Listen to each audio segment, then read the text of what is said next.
ছাত্রছাত্রীদের নিয়ে পথ নিরাপত্তা সংক্রান্ত সচেতনতামূলক এক কর্মসূচির আয়োজন করা হলো শিলিগুড়িতে। কাঞ্চনজঙ্ঘা স্টেডিয়াম থেকে রোড সেফটি নিয়ে সচেতনতার র্যালিও বের করা হয় এদিন। এই র্যালিতে মোট 7টি হাই স্কুল যোগ দিয়েছিল। সেই র্যালিটি এসে শেষ হয় শিলিগুড়ির নীল নলিনী বিদ্যা মন্দিরের হাই স্কুলে। এই অনুষ্ঠানে এদিন উপস্থিত ছিলেন শিলিগুড়ির মেয়র গৌতম দেব, জেলাশাসক প্রীতি কোয়েল, ট্রাফিক ডিসিপি বিশ্বনাথ ঠাকুর সহ অন্যান্যরা। অনুষ্ঠানে পাওয়ার পয়েন্ট প্রেজেন্টেশনের মধ্যে দিয়ে স্কুল পড়ুয়াদের পথ নিরাপত্তার বিষয় নিয়ে সচেতন করা হয়। এটা সব স্কুলগুলোতেই হবে। সেফ ড্রাইভ সেভ লাইফ যে প্রোগ্রামটা 2016 সালে শুরু হয়েছিল, স্কুলে বাচ্চারা এরাই তো আস্তে আস্তে কলেজে যাবে, টু হুইলার ব্যবহার করবে, এখন অনেকে হয়তো সাইকেল ব্যবহার করছে।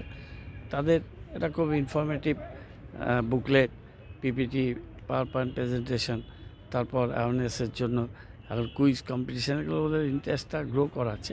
এবং একদম ছোটোবেলা থেকে যদি হেলমেটটা যথাযথভাবে পরা, সাথে যে যাচ্ছে সেও হেলমেট পরলো, গাড়িতে গেলে সিট বেল্ট লাগিয়ে নেওয়া, র্যাশ ড্রাইভিং না করা, ট্রাফিক রুল মেনে চলা, এই বিষয়গুলো যেগুলো খুবই এফেক্টিভ রোড অ্যাক্সিডেন্টকে অ্যাভয়েড করার ক্ষেত্রে প্রচুর প্রাণ যায় এবং ইয়াং ছেলেমেয়েদেরই অ্যাক্সিডেন্টটা বেশি হয়। সেটাকে অ্যাভয়েড করার জন্য এই প্রচারটা হচ্ছে এবং সমস্ত স্কুলকেই পর্যায়ক্রমে এই প্রোগ্রামিংয়ের আওতায় আনা হবে।